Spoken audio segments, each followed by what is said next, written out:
Bismillahirrahmanirrahim. Assalamu alaikum. Welcome back to ISP Online Learning Management System. Today's lecture number 5 for the course of Properties of Structural Materials.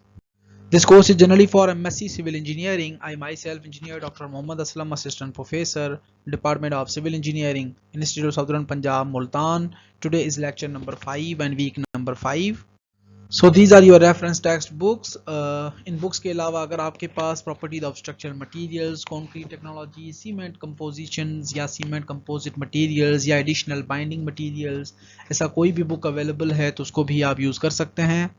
So in our today's class we are going to discuss about the fresh properties of concrete के concrete को जब हम fresh state के अंदर mix करते हैं तो हमारे पास कौन कौन से important properties हैं, उनको हम किस तरह से consider करते हैं, treat करते हैं। जो आपने 1:4 या 1:1.53 के जो रेशो सुने थे कि 1 is the cement, 1.5 और 2 is the fine aggregate and 3 and 4 is the coarse aggregate, उसके हिसाब से हम water cement रेशो चूज करते हैं और एक हमारे पास जो एक मिक्स डिज़ाइन बन जाता है। उसी मिक्स डिज़ाइन के अंदर हम पानी का कंटेंट चूज करके मिक्सर के अंदर डाल के हम एक मटेरियल को प्रिपेयर कर रहे होते हैं।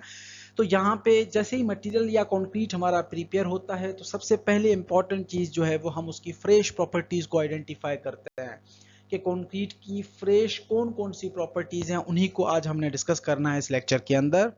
सो first of all we will discuss about the properties of fresh concrete कि कौन कौन सी प्रॉपर्टीज़ हैं। कंक्रीट की कंसिस्टेंसी क्या होती है?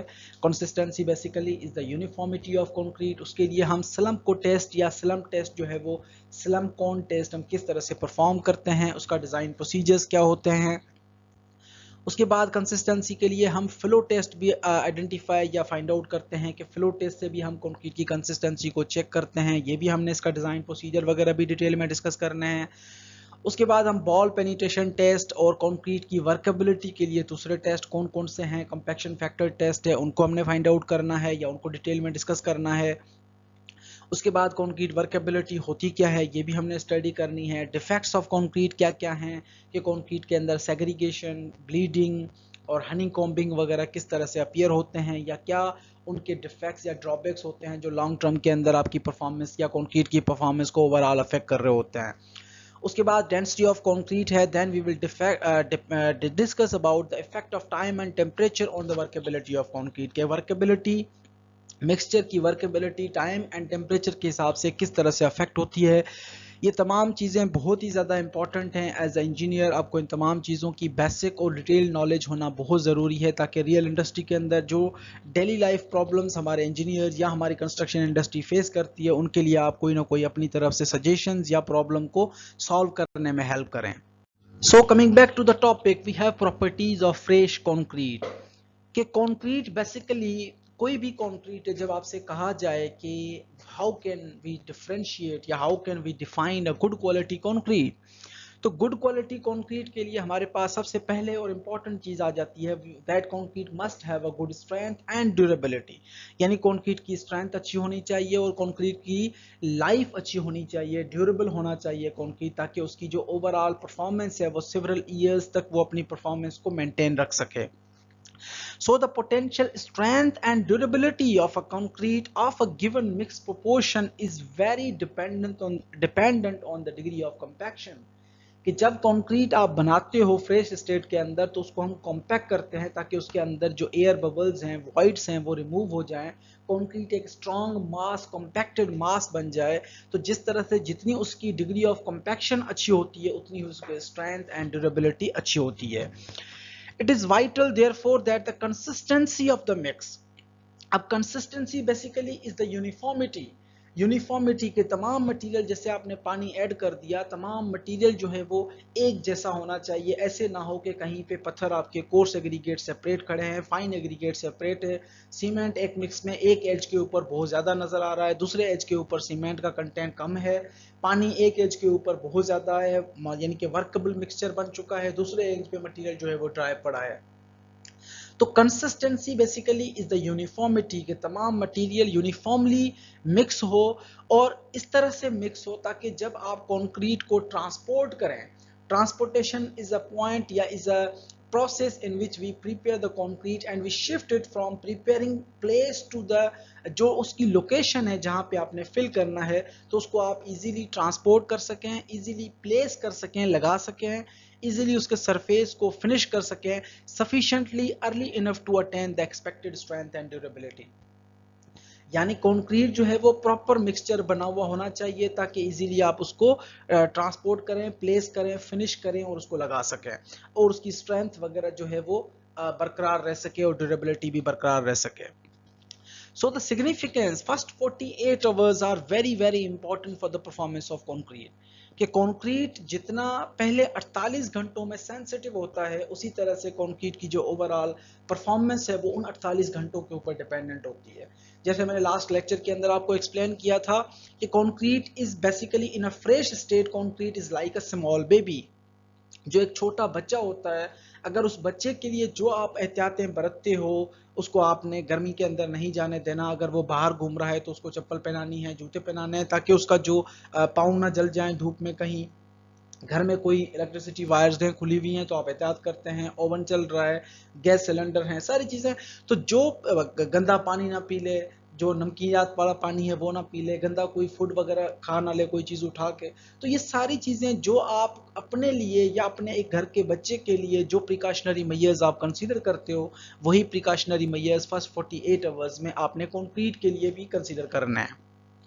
सो इट कंट्रोल्स, अगर वो 48 आवर्स आपने कंक्रीट को संभाल लिया तो it will control the long term behaviour, influence ultimate strength, modes of elasticity, creep and shrinkage and durability of the concrete. अगर वो 48 घंटे आपने सेंसिटिवली कंक्रीट को कंट्रोल किया तो आपके कंक्रीट की overall life, overall behavior, overall strength, overall modes of elasticity, overall creep, overall shrinkage and overall durability को control कर लिया।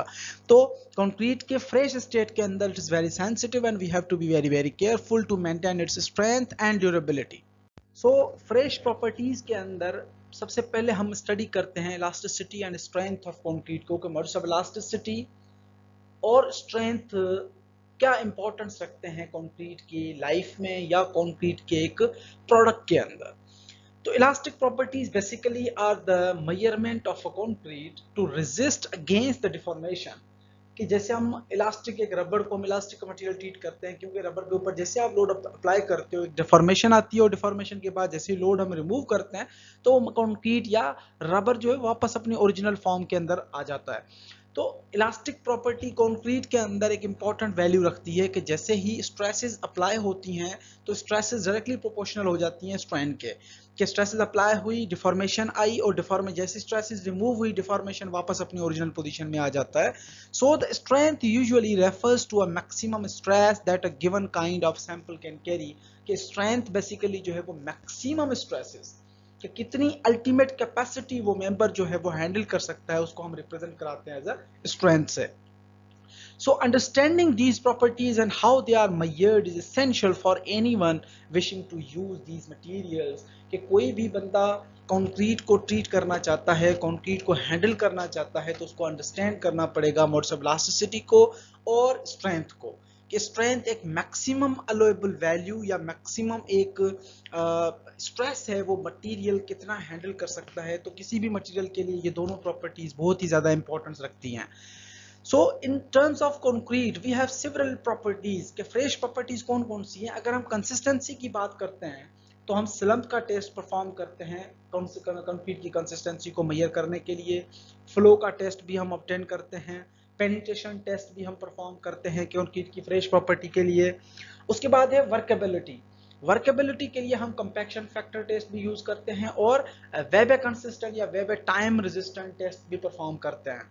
उसके बाद है segregation. Segregation is again a property to measure the fresh state of concrete. कि fresh state के अंदर concrete जो है वो किस तरह से परफॉर्म करता है। और finally we have a bleeding.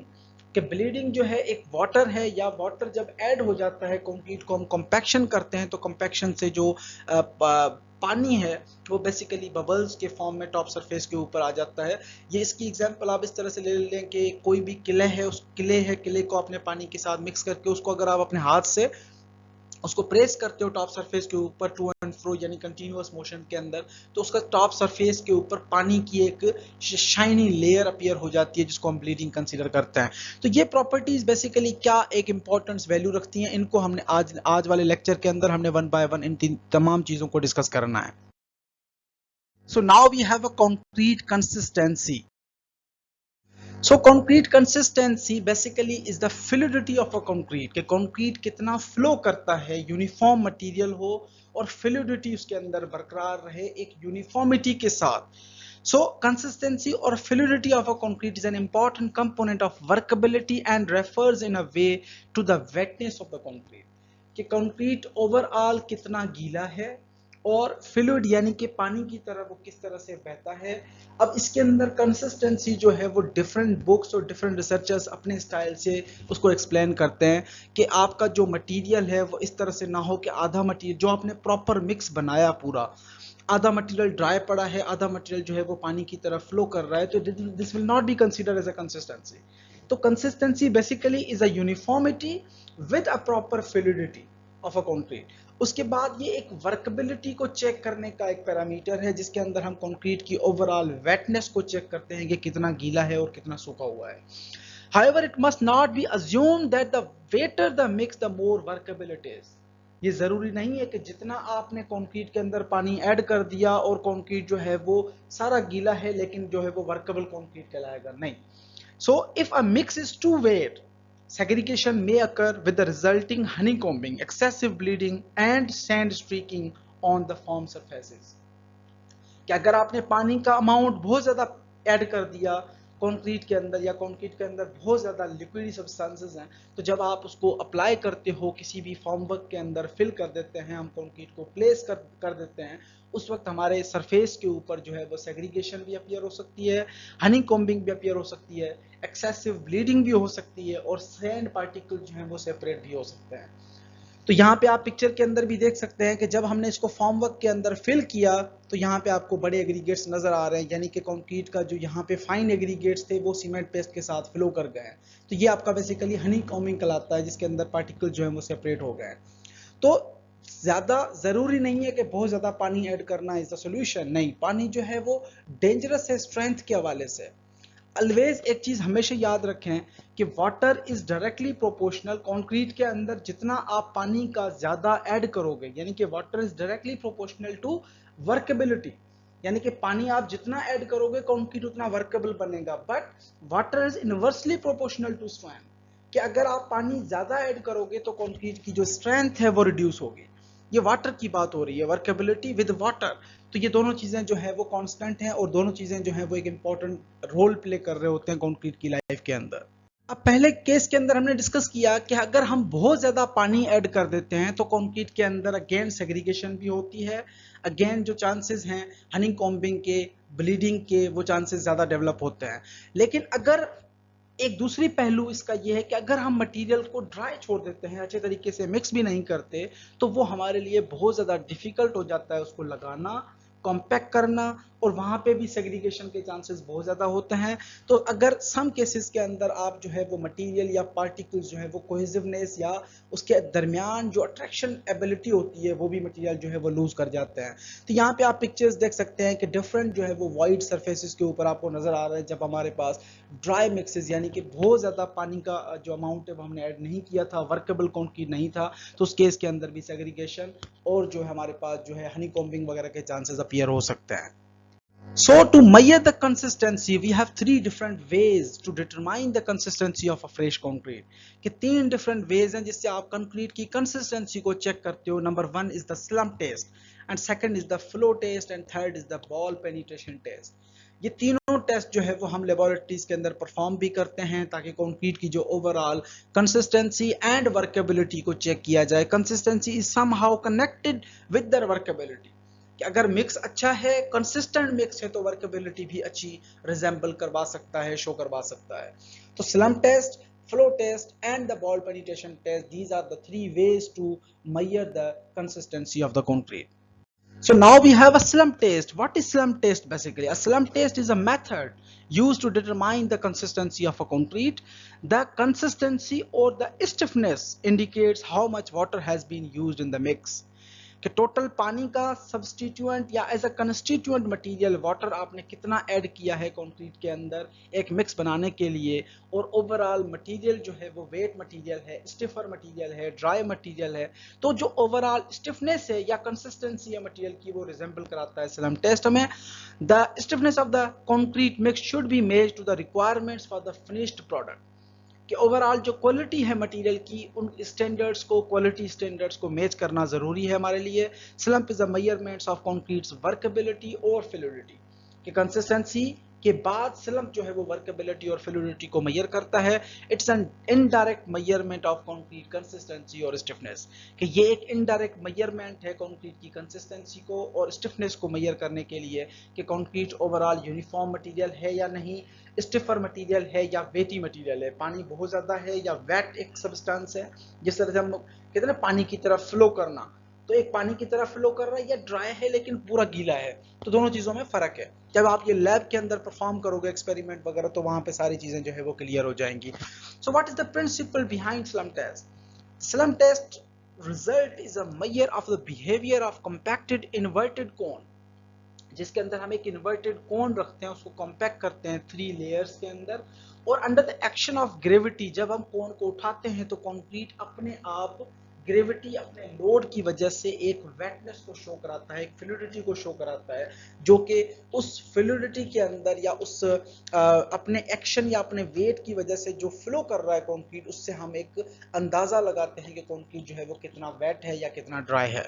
तो स्लम्प के लिए जो अपरेटस हमें चाहिए, बेसिकली हमें एक स्लम्प कोन चाहिए होता है, इन्वर्टेड स्लम्प कोन, जिसको हम फ्रस्ट्रम ऑफ अ कोन भी कहते हैं, जिसका हाइट जो है वो 12 इंच या 300 मिलीमीटर होती है, बेस जो है वो 8 इंच ओपनिंग होती है, और टॉप सरफेस जो है वो तकरीबन 10 मिलीमीटर या 4 इंचेस की ओपनिंग होती है, टॉप ओपन ऊपर वाला जो सरफेस है।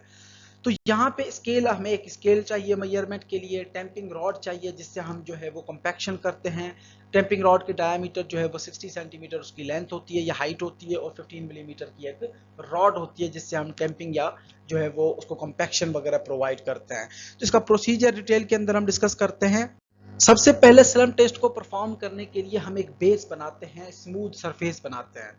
स्मूथ सरफेस के ऊपर हम जो कोन था और रॉड है और स्केल है, ये तीनों इक्विपमेंट हम वहां पे रख लेते हैं। जो कोन है उसको पहले से थोड़ा सा अंदर वाला जो सरफेस है उसको हम गीला कर देते हैं पानी अप्लाई करके। उसके बाद हमने कोन को रखा और फ्रेश कंक्रीट को जो मिक्सर के जरिए से जो हम मिक्स कर रहे थे वहां से हमने उठाया, और 3 लेयर्स के अंदर हमने फिल करना है। 3 लेयर्स के अंदर आपने सिलेंडर को या कोन को फिल करना है। हर लेयर जो है उसको आपने 25 टाइम्स जो रॉड है उससे टेम्पिंग प्रोवाइड करनी है, ताकि जो मटेरियल है वो प्रॉपरली कॉम्पैक्ट हो जाए, जो कोन के अंदर कॉर्नर्स हैं उनके अंदर मटेरियल पूरा जो है वो फिल हो जाए। उसके बाद एक लेयर को कंपैक्ट करने के बाद हम दोबारा जो है वो सेकंड लेयर भरते हैं और दोबारा से जो है वो कंपैक्शन अप्लाई करते हैं 25 टाइम्स अगेन। उसके बाद थर्ड टाइम हम उसको फुल कर देते हैं और अगेन जो है वो 25 टाइम्स हम टेम्पिंग रॉड के जरिए उसको कंपैक्ट करते हैं। जब कंपैक्ट हो जाता है तो टॉप सरफेस को हम फिनिश कर लेते हैं। फिनिश करने के बाद हम उसको आराम से, ताकि जो है वो कोई एडिशनल फोर्स अप्लाई ना हो कोन के ऊपर, हम आराम से उसको जो है उसकी साइडें वगैरह साफ करने के बाद हम उसको पिक करते हैं, ऊपर उठाते हैं। जैसे आप ऊपर उठाते हो कोन को तो कंक्रीट अपने वजन की वजह से वो फ्लो करने की कोशिश करता है, बहने की कोशिश करता है। तो जब आपने कंक्रीट को पहले बहने दिया, उसके बाद जो इन्वर्टेड कोन था आपका, उसको जो आपने कंक्रीट का कोन बनाया था उसके साथ रख के एक टेम्पिंग रॉड उसके ऊपर स्ट्रेट हॉरिजॉन्टल फॉर्म में रखने के बाद हम उसकी हाइट मेजर करते हैं कि कितनी हाइट जो है वो ड्रॉप हुई। This drop in height basically is known as a slump height, और यहाँ से हम स्लम्प की वैल्यू रिकॉर्ड करते हैं। तो ये आपका प्रोसीजर जो है वो कंप्लीट फॉलो होता है। जब आप लैब के दौरान इसको टेस्ट को परफॉर्म करोगे तो मजीद आप जब अपने हाथों से इस चीज़ को करोगे तो होल लाइफ के लिए जो चीज़ें हैं वो आपको मेमोराइज भी हो जाएंगी और अंडरस्टैंड भी कर पाओगे। इस पिक्चर के अंदर आप देख सकते हैं कि जब आप इसको इन्वर्टेड कोन को रखते हैं और टेम्पिंग रॉड को आपने साइड में रखा और एक हाइट मेजर की, so this height drop in height basically is known as a slump height, जिसको हम स्लम्प टेस्ट या स्लम्प वैल्यू कंसीडर करते हैं, और इसको हम वर्केबिलिटी वैल्यू भी कहते हैं। तो what are the precautions during the performance of a slump test in order to reduce the influence of on slump of the variation in the surface friction, the inside of the mold and its base should be moistened at the beginning। जैसे मैंने बताया कि जब हम perform करते हैं तो friction को कम करने के लिए हम उसके सरफेस को अंदर से जो है वो मोल्ड को हम या बेस जो थी दोनों को हम गीला कर देते हैं, ताकि जो हमारी मटेरियल है जब हम कोन को ऊपर उठाते हैं तो उसके साथ मटेरियल चिपक ना जाए। तो ये आपने जो है वो एक बेहतर तरीका होता है कि हम जो है वो प्रिकॉशनरी मेजर्स वगैरह को भी फॉलो करते हैं। उसके बाद जब आप हाइट रिकॉर्ड कर रहे होते हो, कोन को ऊपर की तरफ उठाते हैं तो आराम से उठाना है ताकि कोन की कोई भी साइड जो है वो आपके अंदर मटेरियल को ना लगे, जिसकी वजह से उसकी साइड जो है वो ड्रॉप हो जाए या उसके अंदर कोई फेल्यूर अपीयर हो। तो ये प्रिकॉशंस हैं और यहाँ पे आप पिक्चर के अंदर इसका प्रोसीजर को होते हुए देख भी सकते हैं। जब हमने स्लम टेस्ट परफॉर्म कर लिया तो स्लम के टेस्ट जब आपने कोन को ऊपर उठाया तो कंक्रीट के अंदर जो फ्लो है वो तीन तरह से जो है वो कंक्रीट फ्लो कर सकता है। नंबर वन, और what are the types of slump, उनको हम टाइप्स ऑफ स्लम भी कंसीडर करते हैं। The slumped concrete takes various shapes and according to the profile of slumped concrete the slump is termed as collapse slump, shear slump and true slump। कि जब भी आप shear test perform करते हो तो हमारे पास तीन चीजें आ रही होती हैं, या तो पूरा का पूरा जो कंक्रीट आपका अच्छे तरीके से मिक्स था, वेट कंक्रीट था, जैसे आपने कोन उठाया कंक्रीट पूरा का पूरा फैल जाता है चारों डायरेक्शंस के अंदर, जिसको हम कोलैप्स स्लम कंसीडर करते हैं। उसके बाद या तो जब आप कोन को उठाते हो तो पूरी एक साइड जो है वो कोन की टूट जाती है फ्रेश कंक्रीट की, और बाकी जो साइड है वो आपकी खड़ी रहती है। सेकंड पिक्चर के अंदर आप देख सकते हो, this type basically is known as a shear slump। और थर्ड के अंदर कोन आपका कंप्लीट का कंप्लीट बना हुआ होता है, लेकिन उसकी साइड्स थोड़ी सी बाहर की तरफ निकल जाती हैं और उसी हाइट में वो थोड़ा सा नीचे की तरफ आता है। This will be consider as a true slump, और ये ट्रू स्लम बेसिकली कहलाता है। तो ये तीन टाइप्स हो गए, collapse slump, shear slump and true slum. ये जब भी हम टेस्ट परफॉर्म करते हैं इनमें से कोई भी एक कैटेगरी जो है वो हमारे पास आ रही होती है और उसको हम नोट आउट करते हैं कि ये कौन सी कैटेगरी के अंदर स्लम की वैल्यू फॉल कर रही है। यहाँ पे दी जो तीन टाइप हमने डिस्कस किए वो तीनों टाइप यहाँ पे ऑलरेडी एक्सप्लेन्ड हैं कि कोलैप्स स्लम बेसिकली क्या करता है कि जनरली जब मटेरियल आपका बहुत ज़्यादा वेटी मटेरियल होता है, पानी का सब्सटेंस बहुत ज़्यादा होता है, उस केस के अंदर पूरा का पूरा जो कोलैप्स है, स्लम्प जो है वो पूरा का पूरा कोन आपका फैल जाता है, डिस्ट्रीब्यूट हो जाता है, जिसको हम कोलैप्स स्लम कंसीडर करते हैं। शेयर स्लम्प के अंदर कोई एक साइड जो है वो टूट जाती है, जैसे मैंने डिस्कस किया, आपको तस्वीरें भी दिखाई, और ट्रू स्लम्प के अंदर पूरा का पूरा कंप्लीट जो कोन है वो सेटल हो जाता है आहिस्ता आहिस्ता, उसकी साइड्स जो है वो थोड़ी सी बाहर की तरफ मोटा हो जाता है, निकल जाती हैं। तो this will be consider as a true slump. ये तमाम डिटेल्स के अंदर ये तीनों चीज़ें लिखी हुई हैं, मैं आपको वर्बल ऑलरेडी एक्सप्लेन कर चुका हूँ। मजीद अगर आपको कोई भी चीज़ कंफ्यूज करती है, नहीं समझ में आती, तो आप मुझसे पूछ सकते हैं। So now we have a uses of slump test. Slump basically जो है वो जब आपके पास जहाँ पे भी आप साइट पे काम करते हो, ये एक इजी मेथड है जिसको आप इजीली यूज कर सकते हैं। जो major uses the slump test is used to ensure the uniformity for different batches. जब आप कंक्रीट साइट के ऊपर लगा रहे होते हो किसी भी छत के लिए, किसी भी मेंबर्स के लिए, तो वहाँ पे बल्क क्वांटिटी में कंक्रीट बन रही होती है डिफरेंट ट्रायल्स के अंदर। ट्रायल कहने का मकसद कि एक के ऊपर एक बैच बनता जा रहा होता है, या कंटिन्यूअस एक फ्लो ऑफ कंक्रीट आ रही होती है। तो ये इजी और क्विक मेथड है जिसके जरिए से हम कंटिन्यूअसली डिफरेंट बैचेस के दरमियान जो कंसिस्टेंसी है उसको हम चेक कर सकते हैं। This test is very useful even on site to check the day to day and hour to hour variation in the materials. क्या आप इस मेथड को इजीली अप्लाई कर सकते हैं रोजमर्रा की लाइफ के अंदर, इवन आवर एक हर एक घंटे के बाद भी, हर दिन के बाद भी। तो ये इजी मेथड है जिससे आप ओवरऑल मटेरियल्स की क्वालिटी वगैरह को असेस करते हैं, कंक्रीट के मटेरियल्स को। Other cause would be change in the grading of aggregate. Sometimes हमारे पास एक एग्रीगेट का जो ट्रक आया था वो एक साइड से था, या एक आप क्रशिंग प्लांट से मंगवाया था, दूसरा क्रशिंग एग्रीगेट जो है वो दूसरी जगह से था। तो वहां पे आपने जब एक एक कंक्रीट अलग अलग जगहों से मंगवाया तो ये टेस्ट आपको एक आइडेंटिफाई करता है कि इस साइज के या इस टाइप के एग्रीगेट के लिए क्या स्लम की वैल्यू आ रही है और इस टाइप के एग्रीगेट के लिए स्लम की वैल्यू क्या आ रही है। तो यहाँ पे हमारे पास जो है वो अगेन एक डिफरेंस भी मिल जाता है हमें।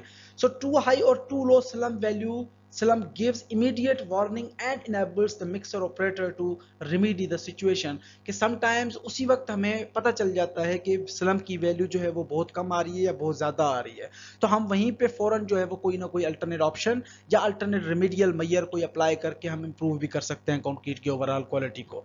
This application of slump test as well as its simplicity is responsible for its wide spread use, कि ये एक सिंपल तरीका है, सिंपलेस्ट मेथड है, जिसकी वजह से ये पूरी दुनिया में साइट के अंदर, कंस्ट्रक्शन इंडस्ट्री के अंदर बहुत सक्सेसफुली यूज किया जाता है। यहाँ पे हमारे पास एक कंपैरिजन है स्लम्प की वैल्यूज का, वर्केबिलिटी का और कंपैक्शन फैक्टर का, और डिफरेंट सुइटेबल लोकेशंस जहाँ पे आप यूज कर सकते हैं कंक्रीट को। For example degree of workability, let suppose हमने पहले स्लम्प की वैल्यू मेजर की और स्लम्प की जो हाइट आई वो 0 से लेके 25 मिलीमीटर के दरमियान आई, तो हम वर्केबिलिटी को जब कंपेयर करते हैं तो this will be considered as a very very low workable concrete. और अगर कॉम्पैक्शन फैक्टर के हिसाब से हम इसका वैल्यू कॉम्पैक्शन फैक्टर का निकालें तो वो हमारे पास 0.78 आता है। कॉम्पैक्शन फैक्टर की वैल्यू किस तरह से निकाली जाती है वो मैं आगे आपको डिटेल में एक्सप्लेन करता हूँ। इन मिक्सेस को बेसिकली जो है वो ड्राई मिक्सेस होते हैं, वो वेरी लो वर्केबल मिक्सेस होते हैं, जिनको हम रोड मेकिंग वगैरह के लिए यूज करते हैं, जहाँ पे आपके पास पावर जो आपका वाइब्रेटिंग पावर है, वाइब्रेटिंग इक्विपमेंट्स वगैरह हैं, जो रोलर्स होते हैं उन रोलर्स वगैरह को हम यूज करते हैं ताकि कंपैक्शन में आसानी हो जाती है। इसी तरह से अगर स्लम्प की वैल्यू 25 से 50 मिलीमीटर है तो it will be considered as a low workable concrete, और इसका कंपैक्शन फैक्टर जो स्कोर है वो अराउंड 0.85 होता है। और ये मिक्सेस बेसिकली फाउंडेशंस वगैरह के अंदर लाइट रीइंफोर्समेंट स्ट्रक्चर, यानी कोई ऐसे मेंबर्स जहां पे रीइंफोर्समेंट बहुत कम लगी हुई है तो उन केसेस के अंदर भी आप यूज कर सकते हैं। अगर स्लम्प की वैल्यू 50 से 100 मिलीमीटर के दरमियान आती है तो it will be consider as a medium workable concrete, और जो कंपैक्शन फैक्टर है वो 0.92 आता है। और ये आप नॉर्मली जो है वो नॉर्मल रीइंफोर्स्ड मेंबर्स के अंदर और हर स्ट्रक्चरल मेंबर जहां पे रीइंफोर्समेंट कम है तो वहां पे आप प्रीफरेबली यूज कर सकते हैं। उसके बाद हमारे पास स्लम्प वैल्यू अगर 100 से लेके 175 मिलीमीटर के दरमियान वेरी कर रही है तो उसको हम हाई वर्केबल कंक्रीट कहते हैं, और जिसका कंपैक्शन फैक्टर 0.95 होता है। और यह हाई वर्केबल कंक्रीट है जहां पे आपके डीप सेक्शंस हैं, यानी यूं समझ लें कि आपके पास बहुत ज्यादा कंजेशन है रीइंफोर्समेंट वगैरह की किसी भी मेंबर के अंदर, तो वहां पे आप इसको यूज भी कर सकते हैं। और स्लम्प की वैल्यू अगर 0 से 20 के दरमियान, ये दूसरी कैटेगरी है, दूसरा टेबल है relationship between the consistency and the slump values. अगर आपकी वर्केबिलिटी 0 से 20 मिलीमीटर के दरमियान स्लम्प की वैल्यू है तो concrete will be considered as a dry consistency concrete. अगर 20 टू 40 है it will be considered as a stiff concrete. अगर 40 to 120 it will be considered as a plastic concrete, plastic consistency. अगर 120 to 200 it will be considered as a wet concrete, जिसको हम wait consider कर रहे हैं। और 200 से 220 मिलीमीटर है तो it will be consider as a sloppy concrete. तो ये हमारे पास कंसिस्टेंसी स्टेजेस हैं, ड्राई है, स्टिफ है, प्लास्टिक है, वेट है और स्लॉपी है। और वर्केबिलिटी के अंदर हमारे पास very low workability, medium and high workability, तो ये कैटेगरीज हैं। इन कैटेगरीज के अंदर हम डिस्ट्रीब्यूट करते हैं हमारी वर्केबिलिटी को based on slump values, and workability को कंसिस्टेंसी को कैटेगरीज करते हैं based on the slump values also. तो स्टैंडर्ड्स की बेस के अंदर जब हम डिफरेंशिएट करते हैं तो ये स्लम्प कोन जो है, ये टेस्ट बेसिकली आपके American standards ASTM, AASHTO, ACI भी रिकमेंड करते हैं, और यूरोपियन स्टैंडर्ड जो ब्रिटिश स्टैंडर्ड्स हैं या यूरो कोड्स हैं ये भी रिकमेंड करते हैं। इनके अंदर ज़्यादातर फ़र्क नहीं है किसी चीज़ का, थोड़ा सा फ़र्क है। जो कोन यूज़ करते हैं वो US वाले जो यूज़ करते हैं वो 12 बाय 12 इंचज़ उसकी बॉटम जो है ओपनिंग होती है, और 4 इंचज़ जो है वो उसकी टॉप ओपनिंग होती है। और जो ब्रिटिश हैं वो बेसिकली 300 मिलीमीटर उसकी हाइट होती है, 200 का ऊपर वाला जो हिस्सा है वो 200 सॉरी बॉटम उसकी ओपनिंग होती है 200 मिलीमीटर की, और टॉप ओपनिंग होती है 100 मिलीमीटर की। तो इस वजह से थोड़ा सा कोन के अंदर फर्क है। बाकी जो स्टैंडर्ड्स की रिकमेंडेशंस हैं वो ऑलमोस्ट सिमिलर है, सिमिलर मेथड है, सिमिलर तरीका है, तो कोई खास फर्क नहीं है स्लम्प टेस्ट के प्रोसीजर को कंपेयर करने में या परफॉर्म करने में। दोनों जो कंट्रीज के स्टैंडर्ड्स हैं वो यही चीज सजेस्ट करते हैं। So second important test we have a flow test.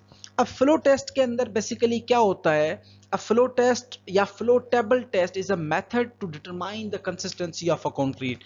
इसके अंदर हम क्या करते हैं कि फ्रेश कंक्रीट जब आपकी एक ट्रक वगैरह डिलीवर करते हैं साइट के ऊपर, तो if a consistency is not correct the concrete will not have the desired qualities once it has set. कि जब आपकी कंक्रीट की कंसिस्टेंसी अच्छी नहीं है, मटेरियल अच्छे तरीके से मिक्स नहीं है, उसकी प्रॉपर्टीज अच्छी नहीं है, तो जब आप उसको रियल इंडस्ट्री में रियल फॉर्म वर्क में अप्लाई करते हो तो मटेरियल जो है वो आपका प्रॉपरली फिल नहीं होता, वो डिफरेंट क्रैक्स वगैरह अपीयर करवाता है, और डिफरेंट तरीके से जो है वो जब फाइनली वो सेटल हो जाता है, हार्ड हो जाता है, तो उसकी कंपोजिशन या प्रॉपर्टीज जो है वो डिफरेंट होती हैं, और वो सिग्निफिकेंटली अफेक्ट करता है ओवरऑल परफॉर्मेंस को। अब ये जो गोल आपको नजर आ रहा है, डेफिनेशन, इक्विपमेंट एंड कंडक्टिंग, ये बेसिकली एक प्रोसीजर है कि हम एक प्लेट टेबल होता है, प्लेन टेबल होता है, उस टेबल के ऊपर जो है वो ये टेस्ट परफॉर्म होती है। यहाँ पे आपको जो डेफिनेशन का मतलब मटेरियल है, इक्विपमेंट का मतलब जो आपकी एक प्लेट है कंप्लीट, उसके ऊपर आप इस मटेरियल को लाई करते हो, कौन को फिल किया जाता है अगेन 3 लेयर्स के अंदर, और उसको हम जब एंड में रिलीज करते हैं, ऊपर उठाते हैं, तो मटेरियल जो है वो यूनिफॉर्मली एक सर्कुलर फॉर्म के अंदर डिस्ट्रीब्यूट हो जाता है। इसकी मजीद आगे पिक्चर्स देखते हैं तो आपको चीजें जो है वो क्लियर हो जाएंगी। सो नाउ फ्लो टेस्ट के लिए हमें इक्विपमेंट्स क्या चाहिए। फ्लो टेबल बेसिकली जो आपको नजर आ रहा है यहाँ पे, ये एक फ्लो टेबल है with a grip and hinge. इसकी एक हिंज बनी हुई होती है, ये जो ब्लैक कलर की हिंजेस नजर आ रही हैं, ये एक सर्टेन फॉलिंग हाइट है। उस हाइट तक आप उस टेबल को ऊपर उठाओगे और रिलीज कर दोगे, ऊपर उठाओगे और रिलीज कर दोगे, यानी कि ये एक फिक्स हाइट की हुई है, एडजस्ट की हुई है, जिसको हम प्ले कर सकते हैं। और ओवरऑल फ्लो टेबल के जो डायमेंशन है वो 70 सेंटीमीटर बाय 70 सेंटीमीटर का होता है।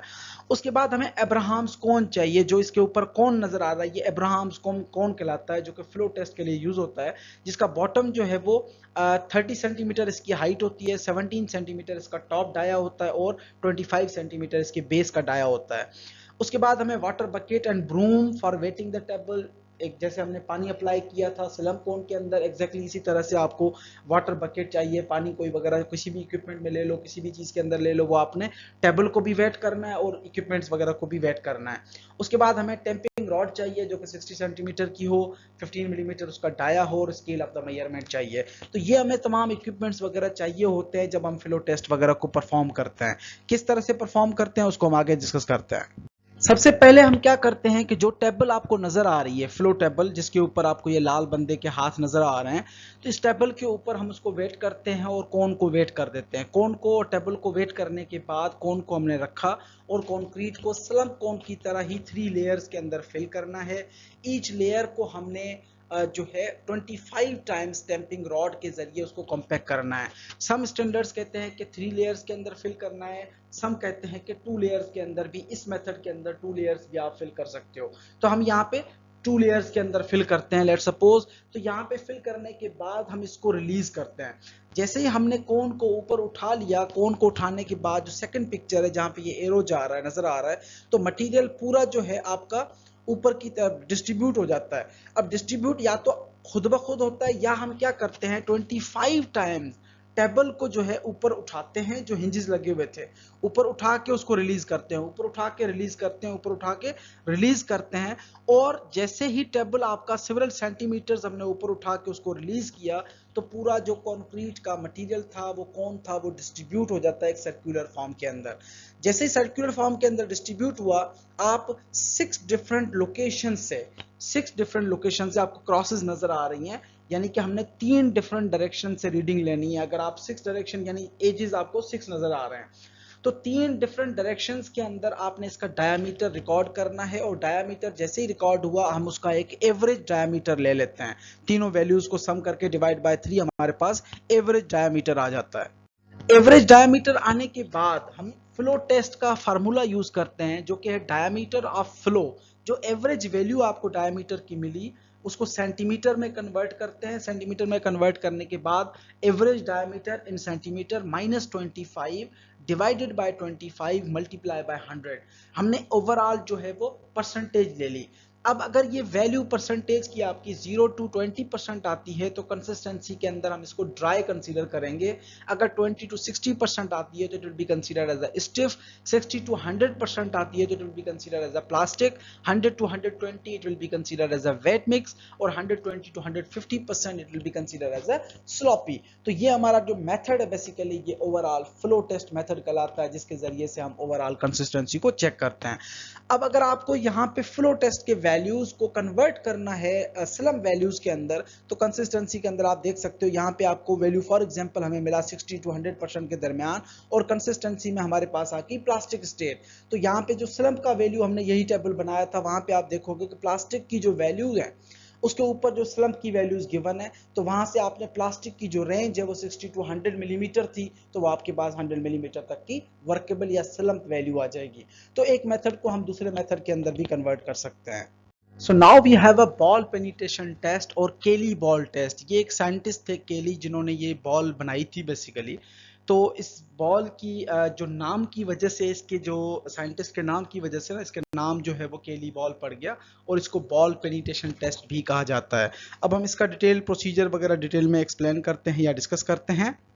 So now we have a ball penetration test or Kelly ball. Definition: another method used in the field and laboratory to measure the consistency of concrete is the ball penetration test as per ASTM C360, which is also known as a Kelly ball test. ये एक method है जो कि field और laboratories वगैरह में use होता है to measure the consistency of concrete, to measure the workability of concrete. Procedure क्या होता है? It is measured या it is performed by measuring the penetration in inches of a 6-inch diameter steel cylinder with a hemispherical shaped bottom weighing 30 pounds. इसका जो ball है इसका semi sphere होता है, बेसिकली हाफ सर्कुलर स्फेयर होता है। इसका जो इक्विपमेंट जो बना हुआ होता है इसको हम किसी भी ट्रॉली के ऊपर व्हील बैरो के ऊपर हम रख के इसको इंसर्ट कर देते हैं। अपने अपने वेट के हिसाब से ये खुद पेनिट्रेट होता है और जितनी डेप्थ ये पेनिट्रेट होता है उसी से हम इसकी जो है वो एक वैल्यू रिकॉर्ड कर रहे होते हैं। 6 इंच इसका डाया होता है और 30 पाउंड इसका वजन होता है। What are the advantages of one of the advantages of ball penetration test can be performed on concrete in a hopper, buggy, wheel barrow और अदर सुइटेबल कंटेनर के किसी भी व्हील बैरो के अंदर आप कंक्रीट को लेके जा रहे हो, बगी के अंदर लेके जा रहे हो, किसी भी सुइटेबल कंटेनर के अंदर आप कंक्रीट लेके जा रहे हो, इस इक्विपमेंट को उठा के ऊपर रखना है, ये पेनिट्रेट करेगा और हमें डायरेक्ट वैल्यू मिल जाएगी। Another advantage of this method is it's simplicity and rapidity. ये क्विकेस्ट मेथड है, इसके अंदर कोई भी आपने जो है वो टेम्पिंग रॉड नहीं करनी, कोई कोन नहीं भरना, कोई सरफेस नहीं बनाना, जस्ट इक्विपमेंट है उठा के किसी भी हॉपर व्हील बैरो के ऊपर रखना है और ये पेनिट्रेट करेगा, हमें वहां से इसकी एक वैल्यू मिल जाएगी। It is also not dependent on the procedure of filling and rodding container like the slump value and the flow test, जिसके अंदर हमने कंटेनर को फिल कर रहे थे, उसको कंपैक्ट भी कर रहे थे। ये किसी भी तरह से ये वाली चीज़ें जो है वो टाइम कंज्यूमिंग वगैरह नहीं है इसके अंदर। ये एक रैपिड प्रोसीजर है जिसके अंदर इक्विपमेंट को हम डायरेक्टली अप्लाई कर रहे होते हैं किसी भी व्हील बैरो के ऊपर या कंटेनर के ऊपर। So now we have what is difference between Kelly ball test या penetration test and slump test. Slump test basically जो है ऊपर सरफेस के ऊपर परफॉर्म होता है, जिसको जब हम स्लम्प कोन को ऊपर उठाते हैं, उठाने के बाद एक सर्टेन हाइट उसकी ड्रॉप होती है, वहां से हमें स्लम्प कोन की वैल्यू मिल रही होती है। और पेनिट्रेशन बेसिकली जो है वो इंसर्टेड है, पेनिट्रेशन है कंक्रीट के अंदर, और पेनिट्रेशन की वजह से जो है वो हमें उसका रिकॉर्ड या वैल्यू मिल रही होती है। मजीद डिटेल जो है वो आगे स्लाइड के ऊपर गिवन है, उसको भी आप देख सकते हैं। So now we have what is difference between Kelly ball test या penetration test and slump test. Slump test basically जो है ऊपर सरफेस के ऊपर परफॉर्म होता है, जिसको जब हम स्लम्प कोन को ऊपर उठाते हैं, उठाने के बाद एक सर्टेन हाइट उसकी ड्रॉप होती है, वहां से हमें स्लम्प कोन की वैल्यू मिल रही होती है। और पेनिट्रेशन बेसिकली जो है वो इंसर्टेड है, पेनिट्रेशन है कंक्रीट के अंदर, और पेनिट्रेशन की वजह से जो है वो हमें उसका रिकॉर्ड या वैल्यू मिल रही होती है। मजीद डिटेल जो है वो आगे स्लाइड के ऊपर गिवन है, उसको भी आप देख सकते हैं। So now we have a concrete workability. So concrete workability basically is a procedure, yeah, workability basically is a property of fresh concrete which is indicated by the amount of useful internal work required to fully compact the concrete without bleeding and segregation. कि concrete जो है workability कहने का मकसद कि concrete इतना ease हो concrete को काम करने में, उसको मिक्स करने में, उसके अंदर जो पानी का या लिक्विड का कंटेंट जब आप ऐड करते हो तो कंक्रीट एक प्रॉपर सब्स्टिट्यूएंट बन जाए जो कि इजीली हम उसको मिक्स कर सकें और कॉम्पैक्ट कर सकें without affecting it's defects of the concrete. जो कि डिफेक्ट कौन से हैं? ब्लीडिंग एंड सेग्रीगेशन वगैरह, तो वो चीज़ें अपीयर ना हो, उसके बगैर हम एक यूजफुल प्रोडक्ट बना सकें। So workability is one of the physical parameters of concrete which affects the strength and durability as well as the cost of labor and appearance of the finished product. ये एक ऐसी property है जिसके अंदर आप overall concrete की जो performance है, स्ट्रेंथ्स हैं, ड्यूरेबिलिटी है, लेबर के चार्जेस हैं और ओवरऑल फिजिकल अपीयरेंस है। अगर कंक्रीट आपका अच्छा है तो एक फिनिश्ड प्रोडक्ट आपको मिल रही होती है, उसके ऊपर आपको प्लास्टरिंग वगैरह करने की ज़रूरत नहीं है। अगर आपका कंक्रीट वर्केबल है तो आपके जो वर्कर्स हैं जो काम कर रहे हैं उनको ज़्यादा एनर्जी नहीं लगानी पड़ती मटेरियल को कॉम्पैक्ट करने के लिए या उठाने के लिए या मिक्स करने के लिए। So concrete is said to be workable when it is easily placed and compacted homogeneously without bleeding and segregation. ये कंक्रीट जो है वो वर्केबल कंक्रीट कहलाता है जब उसको आप इजीली मिक्स करते हैं, इजीली उसको लगाते हैं, प्लेस करते हैं और कॉम्पैक्ट करते हैं without any defect in the concrete. जो कि डिफेक्ट्स कौन से हैं? Honeycombing, segregation, bleeding. तो ये डिफेक्ट्स अपीयर होने के बगैर आप उसको कंक्रीट को प्लेस करते हैं, so this will be consider as a workable concrete. Unworkable concrete के अंदर ऑफ कोर्स आपको एनर्जी ज़्यादा लगती है, बंदे ज़्यादा लगाने पड़ते हैं उसको अच्छे तरीके से मिक्स करने के लिए।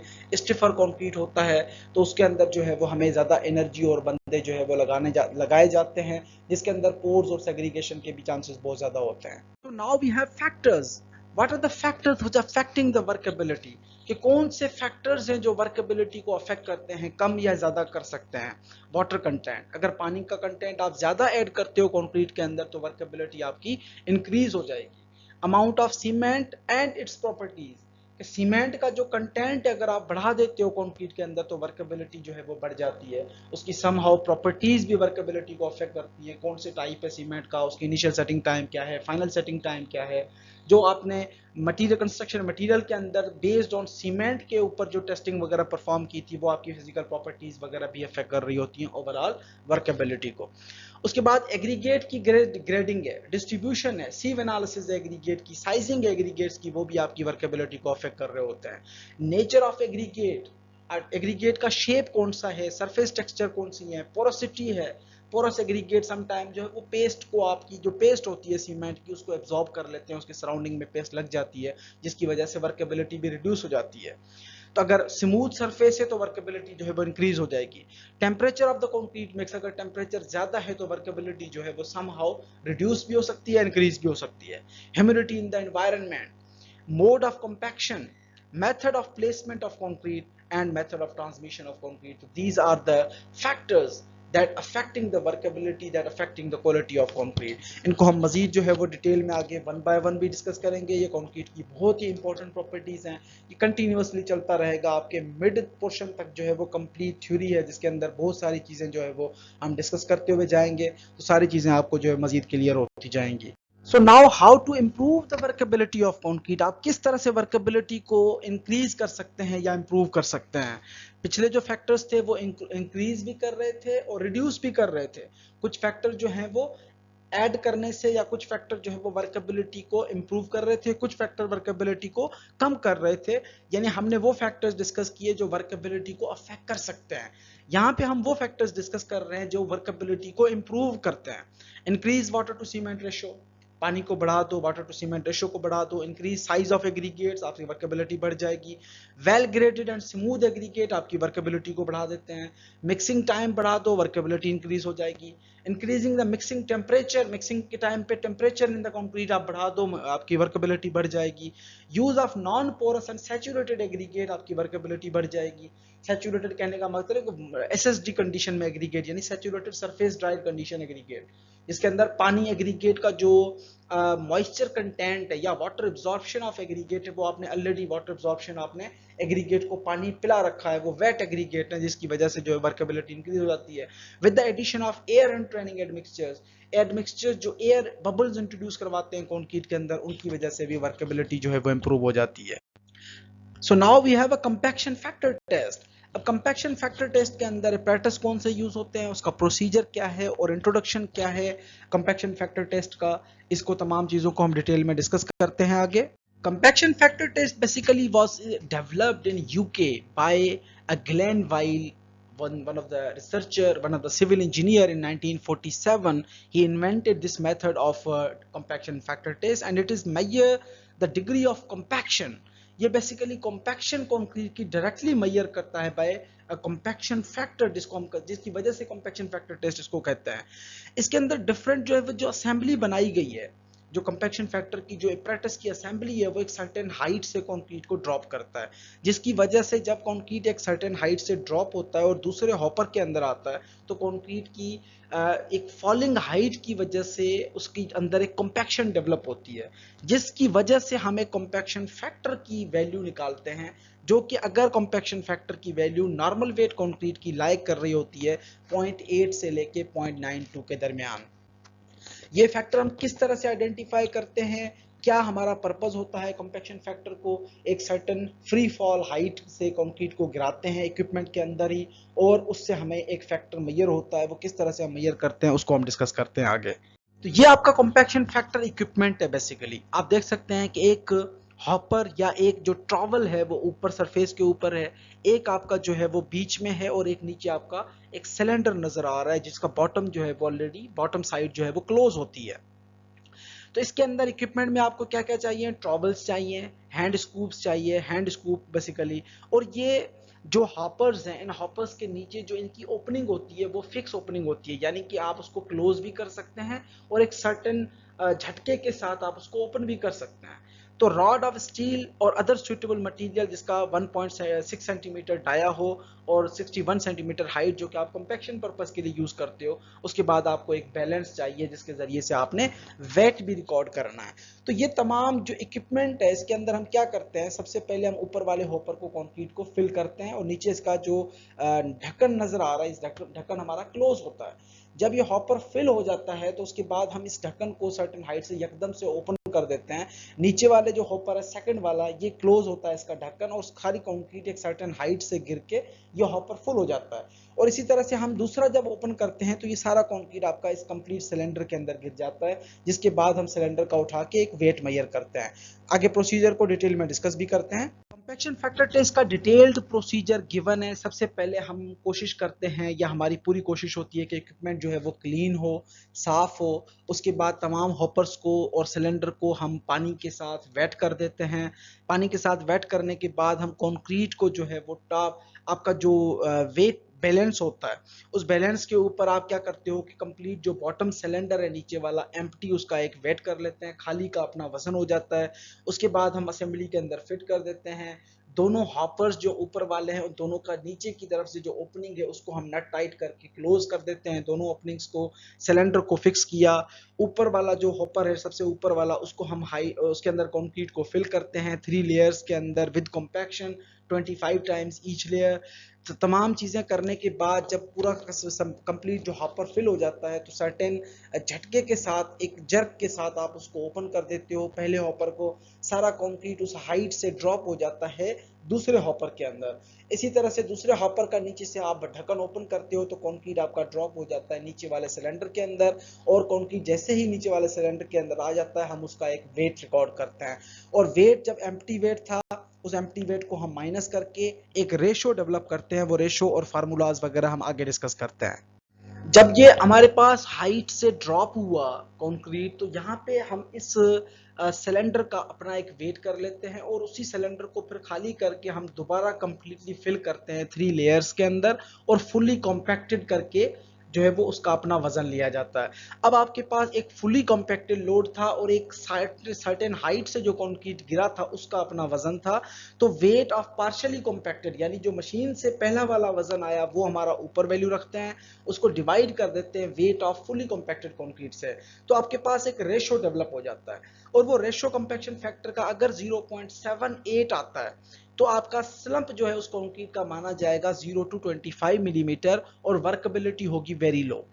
अगर आपका कंपैक्शन फैक्टर 0.85 आता है तो आपका जो स्लंप है वो 25 टू 50 मिलीमीटर है और लो वर्केबल कंक्रीट कहलाएगा, जो कि आप फाउंडेशंस वगैरह के अंदर यूज कर सकते हो।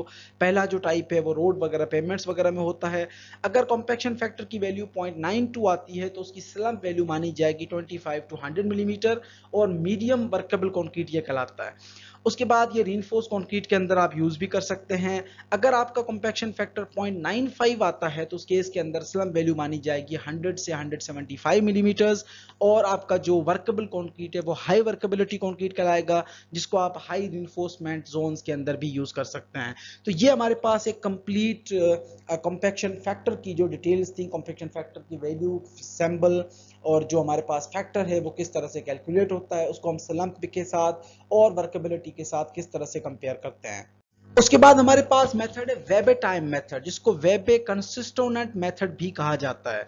वेबेटाइम बेसिकली, वेबे एक साइंटिस्ट का नाम था जिसने ये मेथड डेवलप किया था। It is based on measuring the time called Vebe time needed to transfer the shape of concrete mix from a frustum cone to a cylinder। अब यहाँ पे बेसिकली क्या होता है कि ये आपको एक कोन नजर आ रहा है, एक नीचे आपका जो असेंबली नजर आ रही है नीचे वाली ब्लू कलर के अंदर, ये नीचे वाला एक वाइब्रेटर है।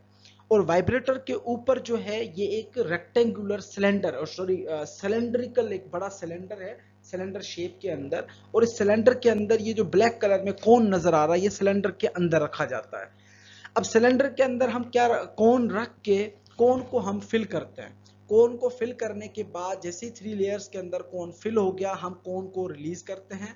और ये डिस्क जो नजर आ रही है, इस डिस्क को हम उस कोन के टॉप सरफेस के ऊपर रख के वाइब्रेटर को ऑन कर देते हैं।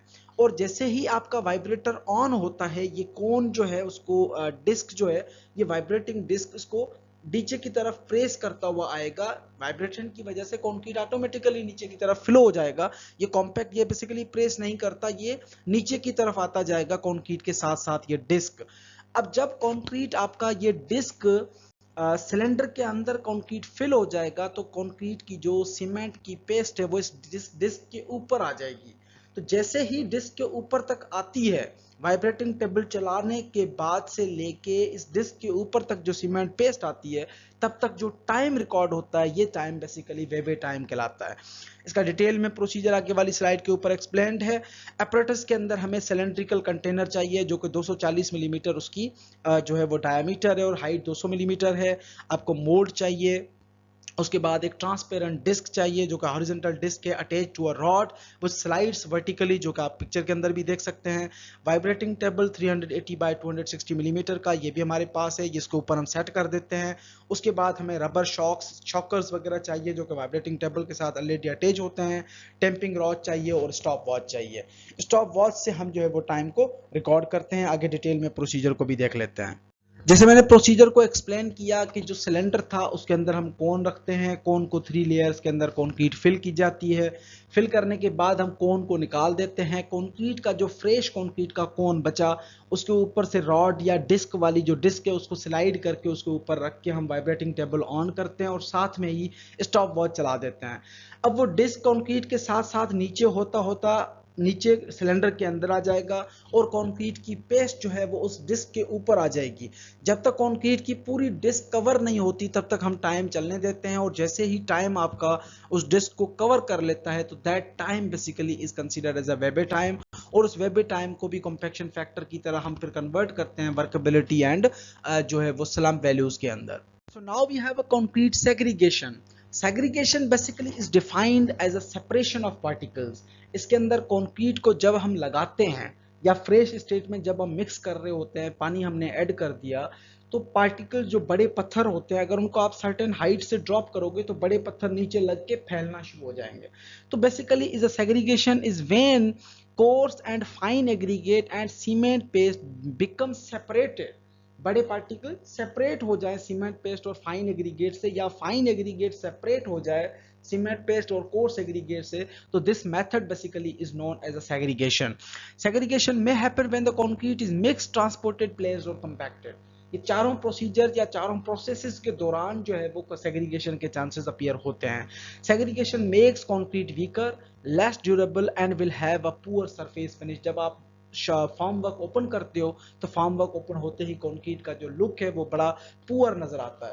तो कंक्रीट आपका या तो बहुत ज्यादा सूखा हुआ हो, ड्राई हो, स्टिफ ड्राई हो या स्लॉपी हो, दोनों केसेस के अंदर सेग्रीगेशन के चांसेस बहुत ज्यादा होते हैं। तो हमें बड़ा ही एहतियात के साथ कंक्रीट को चलाना होता है, और जब हम मिक्स कर रहे होते हैं हमें एहतियात बरतनी होती है ताकि सेग्रीगेशन वगैरह अपीयर ना हो। सेग्रीगेशन के बेसिकली दो मेजर टाइप्स हैं, एक कोर्स सेग्रीगेशन है, दूसरा फाइन सेग्रीगेशन है। कोर्स सेग्रीगेशन के अंदर जब आपके कोर्स एग्रीगेट बड़े पत्थर जो हैं वो सेपरेट हो जाते हैं फाइन एग्रीगेट और सीमेंट पेस्ट से सेपरेट हो जाते हैं, so that method या that thing basically is known as a coarse segregation. Fine segregation के अंदर समटाइम्स हम क्या करते हैं कि ऐसा कंक्रीट बनाते हैं जिसमें कोर्स एग्रीगेट की तादाद या मिकदार बहुत कम होती है, तो फाइन एग्रीगेट सेपरेट हो जाए कोर्स और सीमेंट की पेस्ट से, तो that thing basically will be consider as a fine separation या फाइन सेग्रीगेशन। तो कहने का मकसद कि कोर्स सेग्रीगेशन यानी कोर्स एग्रीगेट सेपरेट हो जाना, फाइन सेग्रीगेशन यानी फाइन एग्रीगेट सेपरेट हो जाना कंक्रीट के सीमेंट पेस्ट से या मिक्सचर से।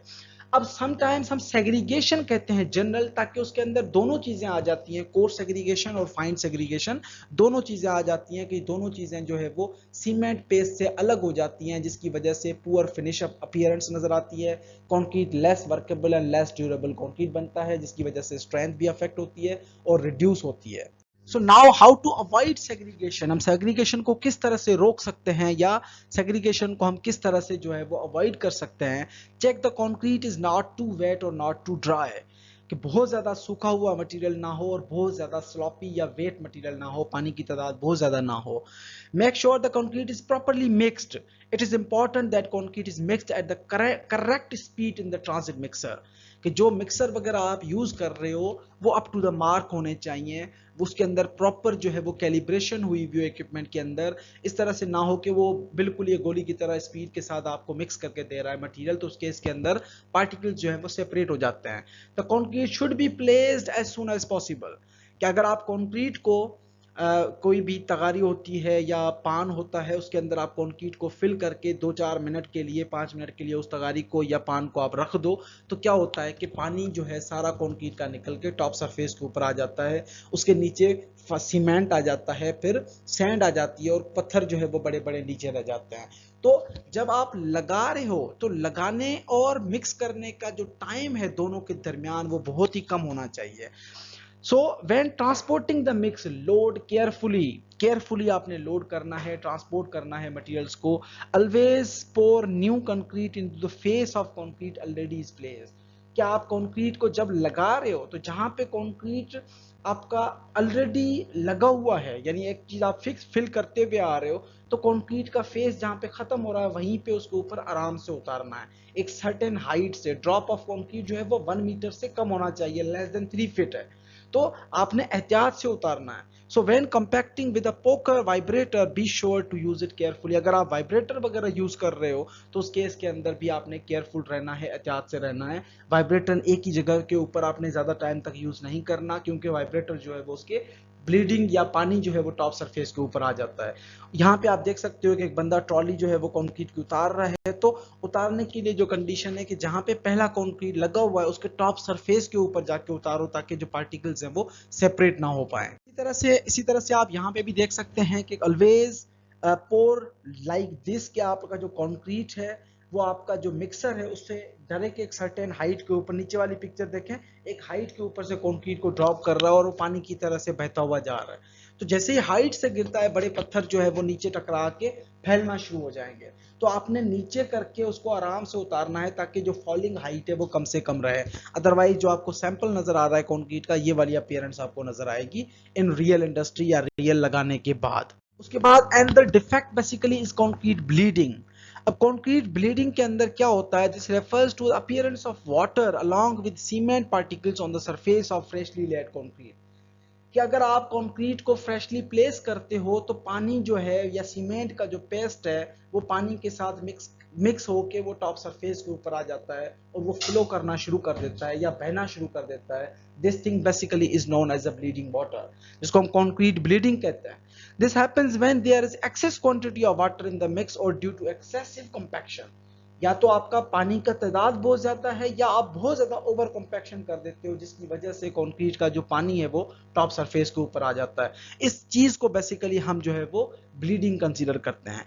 Bleeding causes formation of pores and renders the concrete weaker, कि आपका जो सीमेंट पेस्ट है वो बारीक पार्टिकल सीमेंट पेस्ट पानी के साथ मिलके वो टॉप सरफेस के ऊपर आ गया सीमेंट के पार्टिकल सारे, तो वो नीचे कंक्रीट के अंदर कोई बॉन्ड ही नहीं बन पाएगा, ना सीमेंट होगा ना बॉन्ड बनेगा, जिसकी वजह से एक वीकर मिक्सचर डेवलप होता है। और तो हमने वेरी वेरी केयरफुल रहना है while considering, while mixing, while compacting the concrete, और मिक्सिंग के दौरान भी और कॉम्पैक्शन के दौरान भी पानी का कंटेंट कम से कम हो, ताकि कंक्रीट जो है वो एक ड्यूरेबल और हाई स्ट्रेंथ कंक्रीट बन सके।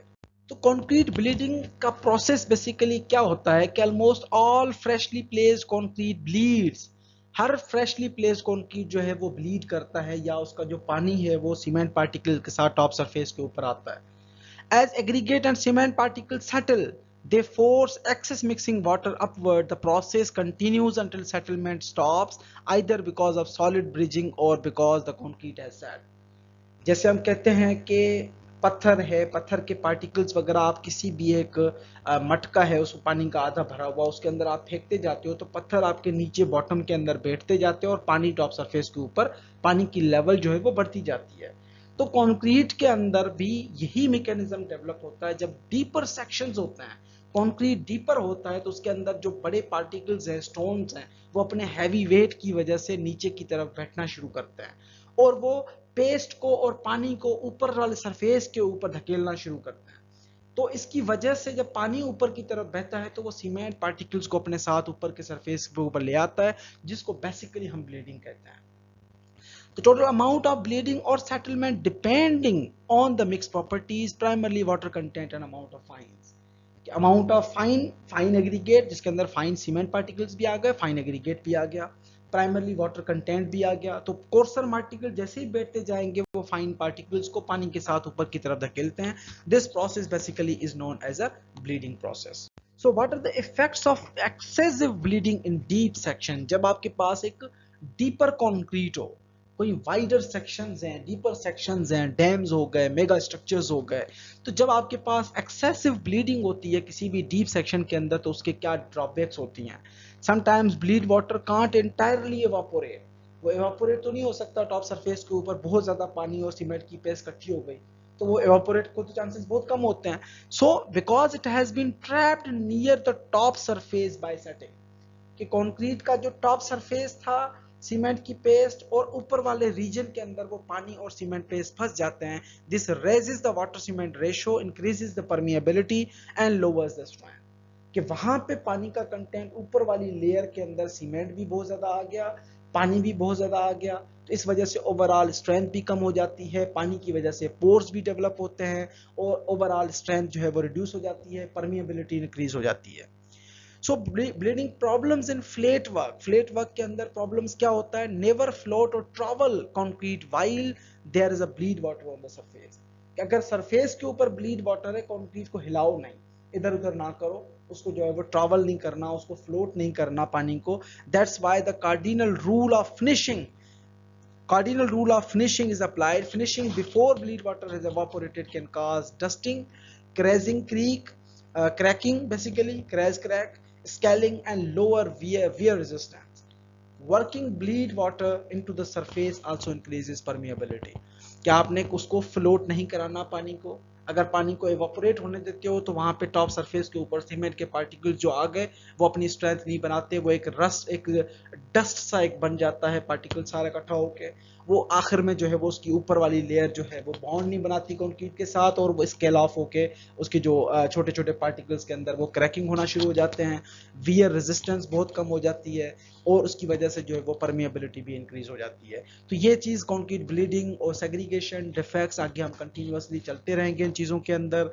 ये बहुत ही वाइडर एरियाज है, इनके अंदर हमने मजीद आगे भी डिटेल में डिस्कस करने हैं चीजों को। So how to control bleeding, bleeding को किस तरह से कंट्रोल किया जाता है? Excess bleeding can be avoided because don't add too much water into the concrete mixture. कि कंक्रीट मिक्स के अंदर बहुत ज्यादा पानी ऐड ना करो, अगर डीप सेक्शंस हैं मिक्स जो है वो स्टिफर मिक्स प्रीफर करो वहां पे। Most of the water added to the make placing easier bleeds out of the concrete. कि प्लेसिंग को आसान बनाने के लिए, काम को आसान करने के लिए हम ज्यादातर पानी ऐड करते हैं, लेकिन वो पानी जो है वो बह जाता है, ब्लीड आउट हो जाता है आउटर सरफेस के ऊपर। सो अगर आप इस चीज से बचना चाहते हैं तो आपको पानी के बजाय सुपर प्लास्टिसाइजर्स वगैरह यूज करने पड़ेंगे ब्लीडिंग को कंट्रोल करने के लिए। यानी कि हमने वर्केबिलिटी इंक्रीज करनी है तो सुपर प्लास्टिसाइजर के जरिए करनी है, ना कि जो अपना पानी के जरिए से। Use more finally grounded cement, cement particles आप एडिशनल या ज्यादा सीमेंट पार्टिकल्स यूज करो जो extra ultra ground fine cements हैं, टाइप 3 सीमेंट भी आप यूज कर सकते हैं। उसके बाद at the same mix content rich mixes bleeds less than lean mixes. अगर आप सीमेंट का कंटेंट इंक्रीज कर देते हो, पानी का ओवरऑल रेशियो जो है वो कम हो जाता है, जिसकी वजह से जो है वो ब्लीडिंग वाटर भी कम जनरेट होता है। फ्लाई ऐश और अदर पोजोलिनास भी हम यूज कर सकते हैं कंक्रीट के अंदर ब्लीडिंग वाटर को या ब्लीडिंग को कम करने के लिए। For air entrained concrete use maximum allowable amount of air entraining, के एयर एंड ट्रेनिंग एडमिक्सचर्स वगैरह भी हम यूज कर सकते हैं, ताकि जिसकी वजह से एयर बबल्स इंट्रोड्यूस जाते हैं कंक्रीट के अंदर और कंक्रीट जो है वो कंप्लीट करता है। If concrete sand don't have much material passing through, number number 50 and 100 sieves bleed in a fine below sand at a batching plant। कि अगर सैंड के बारीक पार्टिकल्स नंबर 50 और 100 के कम है कंक्रीट के अंदर तो कंक्रीट जो है वो आपका ब्लीड आउट करता है। यानी कि इन शॉर्ट टर्म हम कह सकते हैं कि सीमेंट पार्टिकल्स और फाइनर सैंड जो है वो ज्यादा ऐड करने से ब्लीडिंग वाटर जो है वो रिड्यूस भी हो सकता है। So now we have a density of fresh concrete. Fresh concrete की density basically is resembling the property as a weight per unit volume. अब कंक्रीट का किसी भी कंटेनर जिसका आपको वॉल्यूम पता है उसके अंदर कंक्रीट को फिल करो और वेट करो। वेट करने के बाद एम्प्टी कंटेनर का वेट उसमें से माइनस करके हम ओवरऑल वॉल्यूम से डिवाइड कर देते हैं। So it is representing as the density of concrete. अगर डेंसिटी फ्रेश स्टेट के अंदर है तो हम बकेट या कोई भी सिलेंडर या कंटेनर यूज करते हैं। अगर हार्ड स्टेट के अंदर है तो वहां पे कंक्रीट का कोई भी मोल्ड या क्यूब सिलेंडर वगैरह मोल्ड से बाहर निकला हुआ हार्डन स्टेट के अंदर उसका वेट करके उसकी वॉल्यूम ओवरऑल डायमेंशंस वगैरह से मल्टीप्लाई करके हम वॉल्यूम निकाल के उसका रेशो लेते हैं तो हमें डेंसिटी की वैल्यू मिल जाती है। नॉर्मल कन्वेंशनल कंक्रीट जो है वो डेंसिटी होती है उसकी हार्डन कंक्रीट की वो 2300 से लेकर 2400 किलोग्राम पर मीटर क्यूब के दरमियान जो है वो वेरी कर रही होती है। फ्रेश स्टेट के अंदर डेंसिटी जो है वो हायर होती है क्योंकि कंक्रीट के अंदर पानी का अमाउंट जो है वो बहुत ज्यादा प्रेजेंट होता है। So now we have effect of time and temperature on workability. अब टेम्परेचर का इफेक्ट क्या होता है कि अगर टेम्परेचर इंक्रीज होता जाता है तो वर्केबिलिटी या स्लम्प की जो वैल्यूज हैं वो रिड्यूस हो जाती हैं। जैसे आप ग्राफ्स के अंदर भी देख सकते हैं कि जैसे ही टेम्परेचर इंक्रीज हो रहा है पहले ग्राफ के अंदर तो आपके पास जो है वो वर्केबिलिटी भी रिड्यूस होती जा रही है। So freshly mixed concrete stiffens with time. Concrete time के साथ साथ हार्ड होता जाता है। This should not be confuse with setting of cement. Setting की बात नहीं कर रहे हम। It is simply that some water from the mix is absorbed by the aggregate if not saturated, some is lost by evaporation, particularly if the concrete is exposed to sun or wind, the some water is removed by the initial chemical reaction। क्योंकि पानी जब हम add करते हैं कुछ पानी पत्थर P जाते हैं, कुछ पानी सैंड एब्जॉर्ब कर लेती है, कुछ पानी एवापोरेट हो जाता है, तो जैसे ही टाइम के साथ साथ पानी का अमाउंट कम हो जाता है तो वर्केबिलिटी आपकी ऑफ कोर्स रिड्यूस होती जाती है। So the compaction factor decreases by up to 0.1 during a period of 1 hour from the mixing. अगर आप कंपैक्शन फैक्टर परफॉर्म कर रहे हो तो फैक्टर जो है वो 0.1 रिड्यूस हो जाता है तकरीबन 1 घंटे के बाद। So the exact value of the loss in workability depends on several factors। Workability सिर्फ टाइम एंड टेम्परेचर के ऊपर डिपेंडेंट नहीं है, वो बहुत सारे और भी फैक्टर्स आ जाते हैं। First of all the higher the initial workability the greater the slump loss. अगर इनिशियल वर्केबिलिटी ज्यादा है तो slump loss with the respect to time increase हो जाता है। Second the rate of loss of slump is higher in rich mixes. Rich mixes के अंदर slump loss का जो रेशो होता है with respect to time and temperature वो इंक्रीज हो जाता है। उसके बाद furthermore the rate of loss depends on the properties of cement use. The rate is higher when the alkali cement is high and when the sulphate content is too low. अगर alkalis और type of cement के हिसाब से भी workability वगैरह भी affect होती है। टेम्परेचर के हिसाब से तो ऑफ कोर्स टेम्परेचर इंक्रीज होता जाता है, वर्केबिलिटी जो है वो रिड्यूस होती जाती है। तो ये हमारे पास जो है वो तमाम चीजें थी। मजीद इनको इसी लेक्चर्स को इसी तरह के टॉपिक्स को हम आगे कंटिन्यू करते रहेंगे। That's all for today. Thank you very much.